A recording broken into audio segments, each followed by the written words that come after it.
December 8th, 2001, Saturday. Felt like crap all morning while lying in bed from 10 a.m. to 3 p.m., listening to Jared and his girlfriend yelling throughout the house. I didn't want to get out of bed. Tim called twice, and I ignored it. Marilyn called actually before Tim, and we talked for a little, but she had to go. She said that she thinks that she told me about this guy because she knew it would hurt me. Caroline strangely called me last night after I got home from Will's. I told her about everything that happened and asked her what to do, and she told me, I don't know.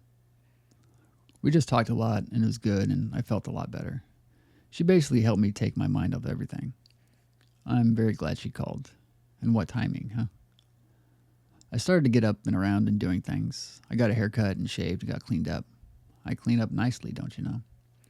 I'm all ready to go to Lawrence, but it won't almost be until 10 p.m. or 10:30 p.m. when Derek gets home from WPA. I'm going to go over to Tim's in a few minutes, maybe.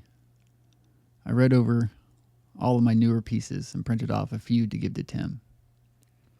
I'm thinking about what could happen tonight, just in general. I hate to think about possibilities of things.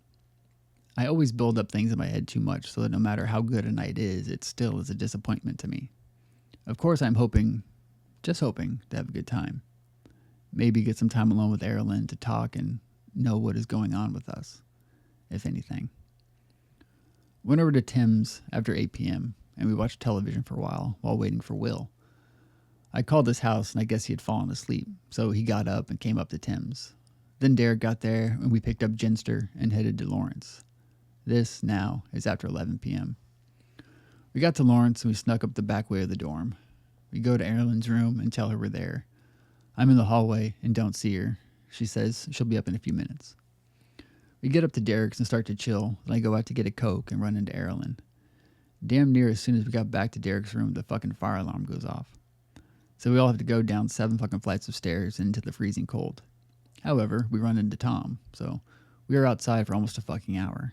Then a little before 1 a.m. we go back inside. Tom joins us, and Derek now has to take Ginster home. It was kind of a waste of bringing her. Not that I don't like her there, of course. Most of the night consisted of a lot of drinking, Tim and Tom doing their discussions, Dan S. getting very annoying, Tom and me talking, me doing a lot of downloading, Will talking a lot about cars, and me and Erilyn talking a little, and so it goes, and so it goes. At about 3 a.m., Erilyn decides it's time for her to go. She gets up and grabs her coat. She says bye to everyone and tells me I want my poems. So I ask, may I walk with you? I can, and I do.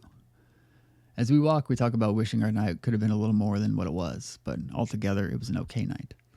I go with her down to her room and we chat and talk with her roommate Lisa, whose boyfriend is in the girls' restroom puking and has been doing so for a while, I guess. That's interesting.